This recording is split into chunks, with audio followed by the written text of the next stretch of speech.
Bien des souvenirs, des choses, des personnages étonnants que j'ai rencontrés à cette époque-là.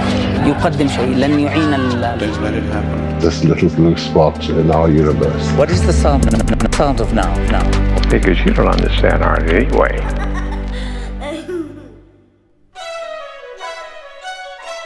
You really have to ask yourself, why is it important for people to listen to this?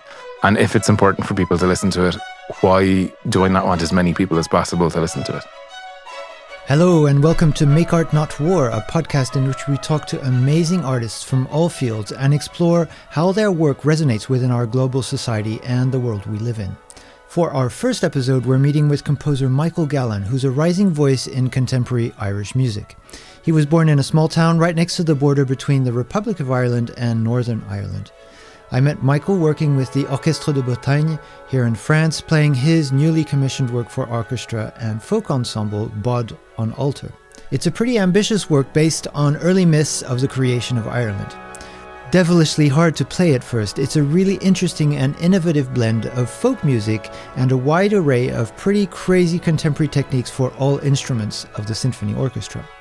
The concerts were amazing and the audience loved the music, and we in the orchestra had lovely moments of rest during which we could just kind of sit back and drift into the enchanting sounds of the folk band. I was immediately drawn to the sounds, harmonies and textures of Bod on Alltar. It's totally listenable and relatable music, a multifaceted patchwork of musical influence that speak of our world today. I find that Michael's work is a testament to the blending of musical genres, coming as he does from a historically complicated and conflict-ridden part of the world, whilst using his art as a means to communicate in a way that inspires us to travel back in time to our world of myths and stories. We'll be exploring exactly how he feels his music is linked to all of that, and how he sometimes feels the need to avoid cliché associations with Irish politics. Michael founded an opera and musical theatre company called Straymaker in 2019, which premiered Gallen's opera Elsewhere at Dublin's Abbey Theatre in 2021. The opera is about this incredible true story of how the staff of the Monaghan Asylum barricaded the hospital gates and declared themselves an independent Soviet commune in 1919. Since we recorded this podcast back in March 2024, Straymaker took Elsewhere on tour throughout Ireland with an all-star cast conducted by Fiona Monbet. Straymaker also has a new multi-platform music theatre production lined up called The Curing Line, which will premiere at the Kilkenny Arts Festival in August 2025 and go on to the Copenhagen Opera Festival, and has also been shortlisted for the Fedora Opera Prize 2025. An operatic feature film called Ways of Disappearing is also in the works, so watch out for those. Please welcome Michael Gallen. We met here at the orchestra just after a rehearsal and, had a quick chat. And within less than 5 minutes, you said about 5 things. Was just got all my bells dinging, Right. You talked about how you also do folk music and not really rock. It's kind of borderline rock folk. Yeah, it's sort of, I guess with my old band, it was sort of it was in that kind of indie, sometimes a little bit proggy, often acoustic instruments, like based out of piano or acoustic guitar. So I've never been good at putting a label on any of the music that I've made. It doesn't really matter. No. 5 hours of drive time ahead, and something we said is hanging in between us and will not swallow. What if we should trip and never come back? Would some love know us for the lack? Someone to redeem us. I don't want to miss that turn, and I don't want to. You were waste talking my about time. how that aspect of your music making and the kind of contemporary music, how they were kind of blending together as you progress, I suppose, in your music and your art, and how you were managing to bring those two sides of you together. Yeah, I think that 2 things have happened. I think one is that I find as my career progresses, my sense of the sanctity of institutions or of, I suppose I would always have felt when I was studying music that there were certain, hallowed places that you would, getting a commission from a certain orchestra or a certain opera house or whatever would be the sort of holy grail. And when you get into the messy middle game of being a musician or being an artist in general, I think you realize that opportunities are so much less clear cut than that. And so from one point of view, I think that there were some devils sitting on my shoulder, certainly gremlins on my shoulder, when I was composing music in the first sort of 5 to 10 years after having studied composition, where I was always kind of second guessing, well, is this contemporary enough? Is it experimental enough? Is it, am I using enough extended techniques or whatever in order for people to feel that this is justifiably a piece of music that is correct for 2015 or whatever the year would be? I used to always feel that those were two very different musical worlds that I was in. There was one that was expressive and just happened, and that I had very little respect for. I would realize in retrospect, writing songs with bands and that kind of thing, I just felt, well, that's just what I do in the same way as I eat food and breathe. And then there's this sort of much more intellectual path that's composition, and where I'm kind of planning experiences for audiences, and I'm also planning my own trajectory. And over time, I've realized that the best projects that I've done have been the ones where I have been as little in my head in that way as possible. And I think concurrently with that, then there is definitely a shift in the art world, the wider art world, where I would feel when I did my master's in composition, I think I finished in 2013. And I think at that stage, there was still this thing of like people who wanted to know who you had studied with. Like that was one of the things that you get asked an awful lot, is where you'd studied, who you'd studied with, as if you're kind of pigeonholed, and also as if you had a certain birthright then to be listened to.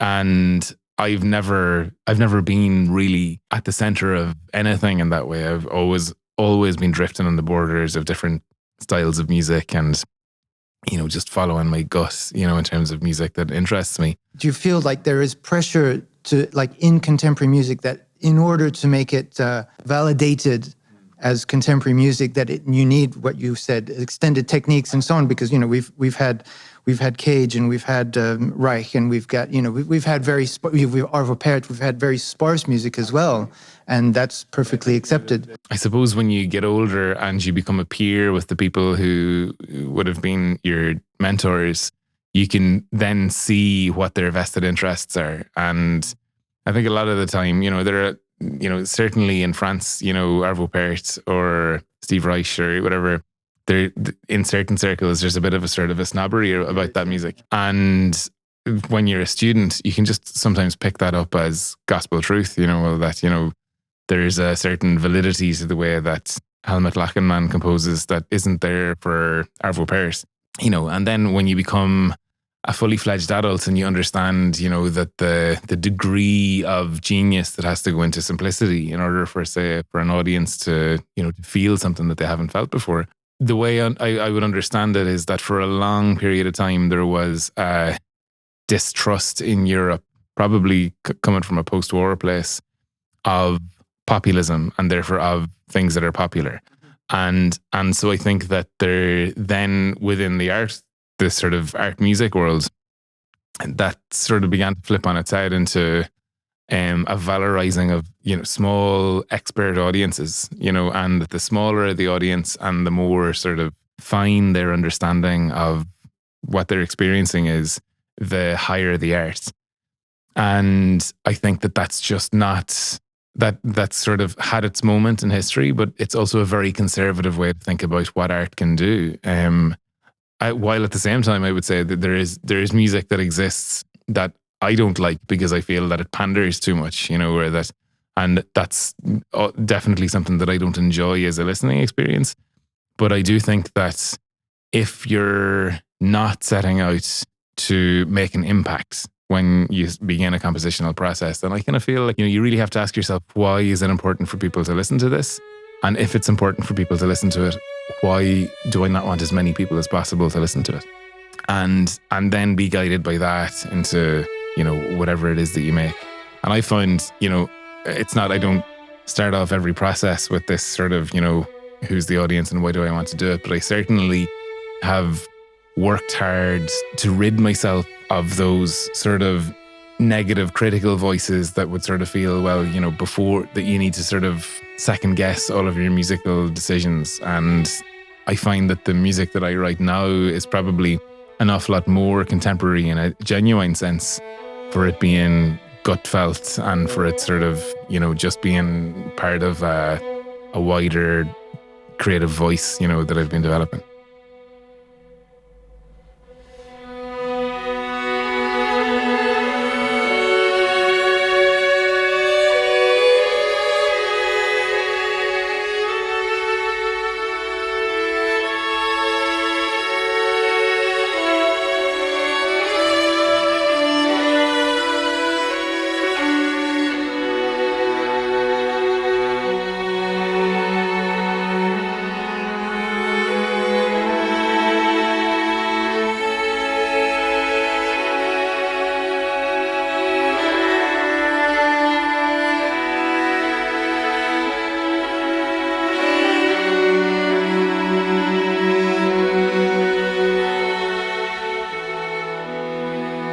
I studied at Guildhall in London, and I wasn't a composition student myself, but I was always hanging out with composers, and there was lots of really interesting creative stuff going on. And I felt that things were shifting, that the necessity for human, that was guiding the creativity rather than breaking barriers that have been broken by many, many composers in a wonderful way. We've done that, but now we need to speak.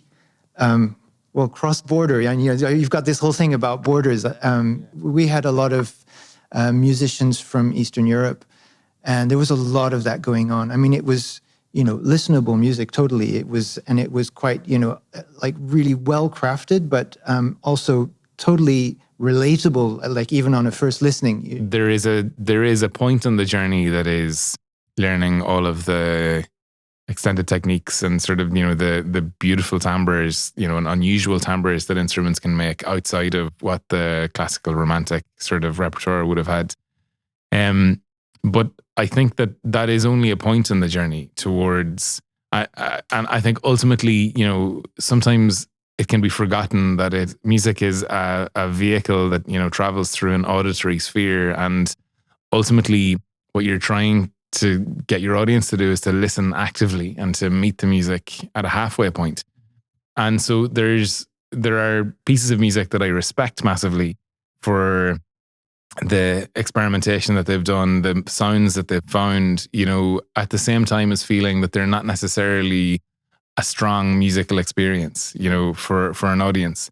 And I think it's an important differentiation to make, there is no part of me that wants Lachenmann type music to stop being created, because it's a fertile ground for research for, someone like me. But at the same time, I suppose, especially since I kind of moved into composing stuff for stage, opera and music theatre, that you realize that all that timbre of sounds and that palette is a really useful way to bring people into different realms, whether it's in a story or just in terms of their own emotional journey. You're trying to bring something to life in the room, that's at the midpoint between audience and the thing that you've created. And I think that there are several steps further on from the place of the score being kind of expertly created. And if those aren't considered, then I think, ultimately the music can fail. So I think and it's funny then going back to the roots of songwriting and playing in bands and stuff like that. Like, the one thing that has always given me a very strong sense of is whether the music works or not. When you're playing on a tour and you have a new song that you put into the set list and it doesn't work, you can feel the energy in the room change. And even sometimes it's about where songs are in set lists, where you kind of say, actually, there was the energy, we tried to keep the energy high for too long and it didn't work and we lost the audience. And there's a feeling of losing the audience. And that is something that when, student pieces in, on a master's curriculum in composition, that's very rarely one of the benchmarks of whether the piece is, you know, a good one or not. But ultimately, I think it needs to be part of that equation, you know, that there is absolutely how brilliantly written it is, how well orchestrated, you know, how deeply into a new timbral universe it kind of plunges you. But then there's also the thing of like, does it work? Does something happen when it's put in front of an audience? And I think that has to be considered as part of the benchmark of the quality of a piece of music.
So I'm missing a little bit of history, because how did you actually go from folk music to writing contemporary music? Did you go to, because I know you came to study in Paris. I did. What did you do in between? I grew up playing the classical piano and the trad fiddle initially, and then picked up the guitar when I was about 10 or 11. And after I'd finished the grades on piano, which I did quite young, I was like, I never want to do that shit again. Like, you know, it really felt like something my parents wanted me to do. That Are your parents musicians? My mother is, she's a choral director at home, loves community-based music projects, basically. And so when all of us, I'm the youngest of 6, and the others sort of, there's a 8-year gap between myself and the nearest sibling, they all would have been involved in kind of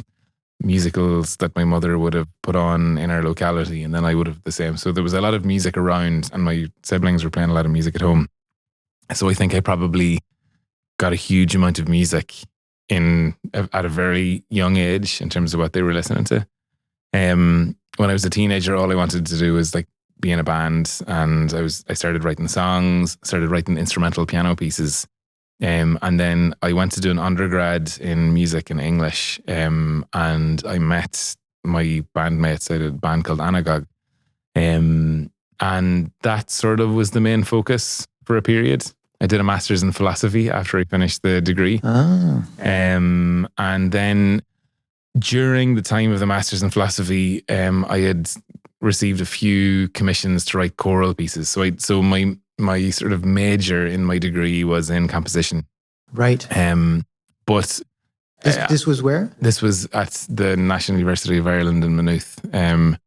And it was a very free, there wasn't a huge amount of, I suppose, you know, we wouldn't have done a lot of classes around the skills of composition. Like really the degree was, I think, you know, more focused on people that were going on to become music teachers. But I majored in composition, and the composition teacher gave a huge amount of space to just basically experiment. And I definitely would have felt at that point that it was something that I might be good at, you know, that I felt that the ideas were sort of strong in, you know, maybe in comparison to classmates or that kind of thing. And so did you bring some of that into your band with Ana Gog, or? Yeah, well, so one of my other bandmates was in my music class, and another had studied music, was in a music technology class. So we definitely were a band of music students. So, and you know, we would have been using a lot of, say, Ableton and synths, and you know, yeah, I guess definitely there was, the band was a little bit more out there than your average college band. And And yeah, but it was my main musical vehicle probably for about 10 years from that point on, in that completely, unanalyzed way. I just sort of, I was like, that's what I do. I write songs and I bring it to rehearsal and we play it. Could a savior come? Loose your tongue. You're fighting in the dark. Could he teach you to love someone? I'm less sure than I was before. These old ways could come undone.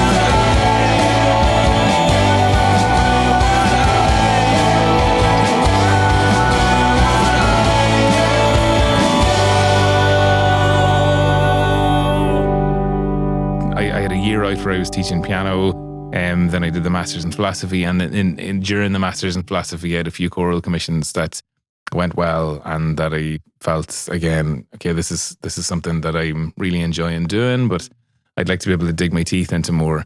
And then the Masters that I did in Paris, I had, again, I suppose, part of it is the study, but I think part of it is just carving out space in your life where you said, this is what my focus is now.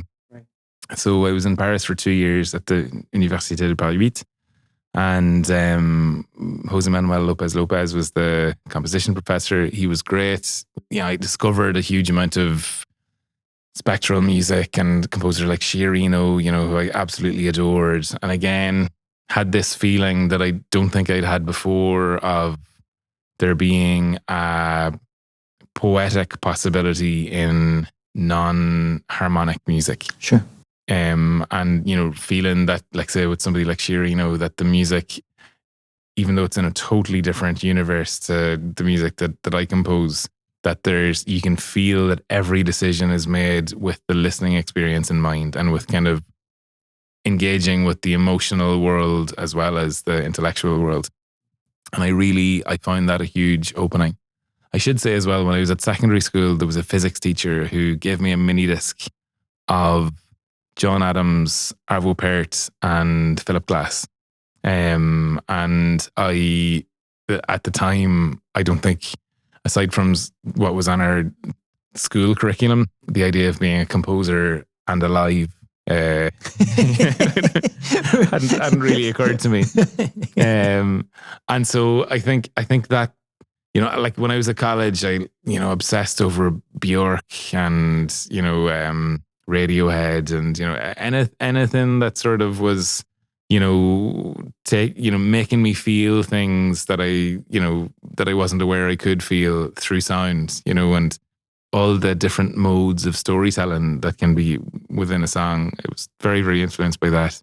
So what's going on with Ana Gog now? Is there still space for that, or are you just too taken up with your composition? No, it broke up about maybe 6 or 7 years ago. Right. Just at a point where people's lives, I suppose with bands, I think you can maintain them up to a point where people have relationships or you want to get married or want to settle down. Yeah, and remember somebody saying to me before, like Ana Gog sort of there was a period around about 2013, 14 where we were kind of full-time in the band, but, living off the seat of our pants, and our tours were us all sharing, hotel rooms and so we kind of were able to maintain that for a period. And then when it didn't move up to the next level, where you're actually able to earn an income from it, that's when things begin to fray. And I think part of the tension in that was that, I was a full-time musician already at that time, between sort of composition projects and, all of the different things that I could cobble together. Whereas two of the other guys had full-time jobs. So for me, it was non-music jobs. Non-music jobs, yeah. So it sort of was a thing where for me, it was about trying to do as much as we possibly could. And similarly for, certainly one of the other guys. And then for the others, it was sort of like, well, this needs to fit in around holidays and work, and right. and it's and there's a huge pressure on them for that. And it was a difficult thing to let go of, certainly. And I definitely was the one selling the snake oil for the for the years that we were together, really saying, we can really make this happen.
There's something, I don't know if I'm right about this. There's a kind of sentiment, a general sentiment about something extremely gentle and sweet. Maybe it's also the way you sing, which is, quite soft. You're not a screamer, so, and I was just interested in that. And I was trying to tie that in with actually other Irish musicians I know, like Sinead O'Connor. You talked about her and her, incredible voice and so on. And I was just trying to see if there was any correlation between that and, and the history. By default, you're born into some really, really hefty political situation. It's just there. And I'm just very interested because you talked about that a little bit. You talked about borders, because you were born very close to a border, border with Northern Ireland. And how does all that kind of work out in your psyche, in your, in your brain, but also in your heart? And how is that part of your inspiration? Does that go into your music consciously or unconsciously? And, For sure, yeah. I certainly more recently it's a conscious thing. The company that I run, Straymaker, is based in my hometown on the border, and that began as a practical decision, around where we could accommodate as many musicians, as possible, because the way the projects work is a lot of the time we kind of work in residency for a period of, 5-6 weeks, or, split up into 2 periods of 2 weeks and 5 weeks, whatever. And then on top of that, then I started to realize that there was a quality that came from having people come to a small town on the border and be really immersed in that world. But as it turns out, all of the projects that I'm working on now are coming back to themes around, as you say, borders, or points where there are arbitrary divisions between different populations, where they have, like, the story of Elsewhere is set in a psychiatric hospital at a point where the tensions between Protestants and Catholics, the border hasn't been drawn. It was in 1919, and there's this Soviet commune that is set up by the asylum workers because their pay and conditions are so ludicrously bad. Where exactly is that hospital? So it's in Monaghan town. Where you come from? Which is where, so I come from Castleblaney, which is sort of about 15 minutes away from there. But what interested me in terms of that story was that it presented a completely alternative vision for what unity could look like, and what a society where people from these different backgrounds, both in terms of the religious backgrounds of the staff and in terms of, the more neurodivergent people who kind of for the entire 20th century were hidden away in Irish society or locked away in Irish society. And so the subsequent projects that I'm working on all seem to come back to that world. And I feel like there's underneath the main theme, there's a deeper theme around the possibility of the impossible occurring, the possibility of an identity that isn't the one that comes from the dialectical clash between things, that just emerges. And I think that that's definitely me trying to work out the divided world that I would have, that was normalized for me when I grew up. Right. That I was thinking about that because, like last week I met a wonderful filmmaker from Palestine. He grew up in Gaza because there was a Palestinian film festival here. And so I was thinking about when you come from a place of conflict, as Ireland was for a long time, less so now, but, you kind of grew up at the tail end of that. Is it possible, like if you're an artist and you come from there, does everything you make is like tainted by this? And do you is that useful, or do you try to get away from it? And is it just like something you're like fed up of, you're Irish, so, or do you talk about this in your music, I didn't. I mean, like it's a recent thing, because I think I did. I mean, I tried to get away from not just that world, but I suppose also the sense of the smallness of the place that it came from, and what it was possible to become. Sometimes I do think in terms of the unlikeliness of having the career that I have now, that, there was a point when I was at school where, I discovered music through whatever CDs other people's older siblings happened to have, and that we kind of made onto tapes and stuff. There was no record store anywhere near, where I lived. So I had a huge education through like death metal and heavy metal and stuff, because that was what was popular in the school. Right. Like one of the first music projects I was involved in was a Pantera tribute band.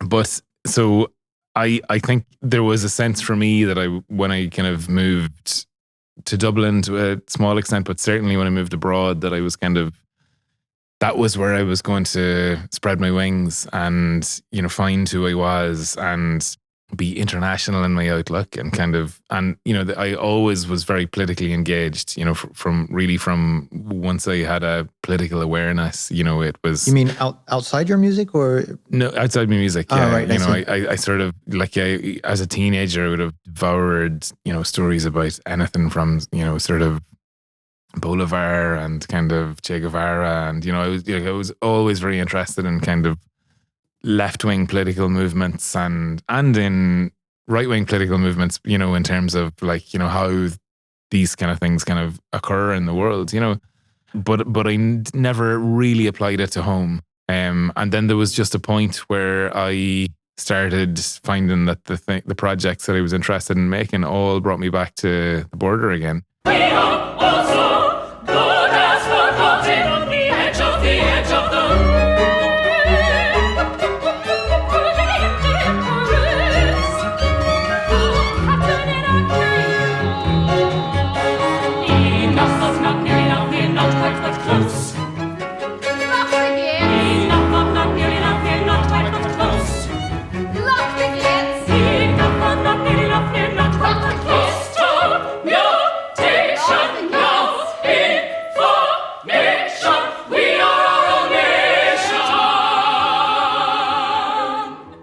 But I do remember, being on tour in India and a woman coming up after the gig and saying, about how that every time she heard an Irish singer sing, that she could hear the pain of the pain of Irish history in their voices, which we laughed at the time. I kind of thought, like, you know, it's like, you know, inevitably, like, you know, is it not possible to do anything else? Yeah, right.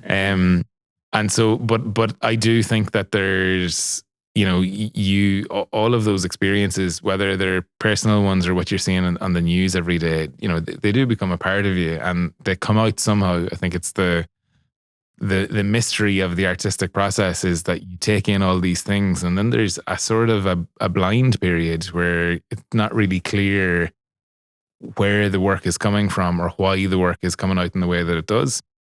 And then sometimes I think if you're lucky, when you're coming near the end of a project, you have this moment of affirmation of the process where you see, oh, I can see now that actually I was creating something about the way that I was feeling about this or that, or, right. You know, but yeah, I do now. I find, you know, I composed a piece earlier on this year. It was a commission from Radio France, and I was interviewed beforehand, and I found that, again, like in part because of the interest of the interviewer, but also just because of where I felt the music, you know, what I felt the music was doing, that I, you know, felt, yeah, well, actually, I do feel that this is related to this idea of conflict as the centerpiece of how a society is built, you know, and about a desire in me to search for a different cornerstone, you know, that could begin with care and grow out in a different direction. And I think that that's, you know, if there's something that kind of makes me feel that it's worth going back to pick up the pen and begin the next project, it's that you achieve an iota of that, of, you know, having people think about something differently. Or, like, you know, the most amazing thing would be like when people come up to you and talk about some form of healing that's occurred, you know, right. that, you know, that through your work you've helped somebody surmount a barrier that seemed insurmountable to them before that. And I do think with music, we're working in that kind of invisible realm where sometimes the impossible does happen.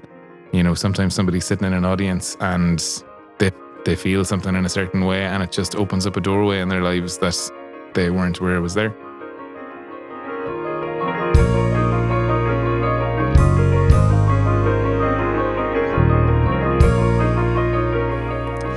Thank you for listening. We will continue our conversation with Michael Gallen next month.